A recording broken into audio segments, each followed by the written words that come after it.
Mesdames et Messieurs les membres du gouvernement, nous nous sommes réunis aujourd'hui à un moment décisif de notre action collective. Et après 15 mois d'exercice, il est temps d'engager une nouvelle étape, une étape marquée par une exécution plus rapide, une meilleure coordination et un suivi rigoureux de nos priorités nationales. Je tiens d'abord à féliciter chaleureusement le ministre de l'économie, du plan et de la coopération, le ministre des Finances et du Budget, ainsi que tous les acteurs qui ont été impliqués dans la préparation et le vote de la loi de finances rectificative. Le travail exemplaire nous permet d'avancer avec des ressources désormais disponibles. Je salue également le remarquable travail de notre diplomatie et du président de la République qui ont renforcé nos engagements internationaux. Cette réunion est donc l'occasion d'affirmer un changement de rythme et de méthode. Nous devons fixer ensemble un cap clair, celui de l'efficacité collective.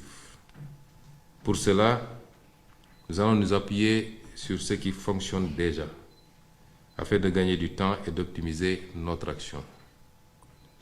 Je voudrais féliciter également M. le ministre d'État chargé du suivi de l'agenda, M. le directeur général du BOX et les consultants qui nous accompagnent pour la qualité du travail qui a été abattu jusqu'à présent et qui a été une fois encore plébiscité lors de cette réunion. Permettez-moi de vous exposer les grandes lignes de notre feuille de route avec des attentes précises et des échéances à court terme. Premièrement, il faut en finir avec les blocages administratifs. Aucun obstacle bureaucratique ne doit freiner l'action publique. Les circuits doivent être fluides et nous allons améliorer immédiatement le traitement des correspondances et déployer la gestion digitalisée du courrier dans les 3 prochains mois. Les courriers sans suite qui bloquent des projets structurants, c'est terminé. Deuxièmement, tous les projets financés en cours doivent être accélérés. La primature, en lien avec le BOX, assurera un suivi rapproché pour garantir leur exécution effective. Troisièmement, les projets mûrs et inscrits dans la loi de finances rectificative doivent être lancés rapidement. Les démarches nécessaires doivent être engagées dans un délai maximal de 30 jours avec un suivi assuré par la primature. Quatrièmement, pour les projets en attente, une task force sera mise en place sous l'autorité de la primature et regroupera le BOX, l'APIX, le FONSIS, le DGPPE, l'UNAPP, la CDC et la Direction générale de la coopération.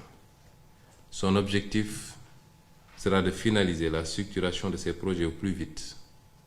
Nous ferons appel à des cabinets privés spécialisés pour accélérer ce travail. Et la DGPPE pilotera cette maturation selon un calendrier accéléré avec un suivi régulier. Le ministre d'État auprès du président de la République assurera l'évaluation périodique de ces actions et rendra compte directement à son Excellence, Monsieur le Président de la République. Cinquièmement, la gouvernance des projets interministériels doit être renforcée. Les projets multisectoriels comme celui du numérique nécessitent une gouvernance claire et partagée. En attendant un modèle stable, la primature abritera les projets impliquant plusieurs acteurs. Sixièmement, chaque ministère devra assurer un suivi rigoureux des engagements internationaux et présidentiels. Des rapports trimestriels sur l'état d'avancement de ces engagements vous seront exigés. Septièmement, chaque ministère devra actualiser sa feuille de route avant la fin du mois de juillet. Ces feuilles de route devront être en cohérence avec les chantiers nationaux en cours. J'attends également des ministères concernés, tels que le ministère des Transports, de l'Industrie, de la Justice, de l'Intérieur, un plan détaillé de mise en œuvre des conclusions des États généraux et autres initiatives. Ce plan précisera les actions, les échéances, les acteurs impliqués, la hiérarchisation des priorités ainsi que les contraintes et mesures d'atténuation. Je souhaite recevoir ces plans consolidés au plus tard le 15 août. La primature vous fournira un canevas à suivre avec le secrétaire général du gouvernement. Ces projets feront l'objet d'un suivi particulier pour accélérer leur mise en œuvre. Je tiens aussi à souligner l'importance de la préparation des Jeux olympiques de la jeunesse 2026. Leur organisation doit être rigoureuse et anticipée, car ils représentent un enjeu majeur pour notre pays. Enfin, 8e point, la mobilisation pour le plan de redressement doit être totale. Dans les prochains jours, je présenterai ce plan de redressement d'abord en Conseil des ministres, avant d'en faire une présentation publique qui sera suivie d'une série d'activités pour le vulgariser. Les réformes prioritaires, telles que la simplification administrative, l'emploi, l'attractivité des investissements, doivent être mises en œuvre sans délai. Un premier bilan sera attendu en fin septembre.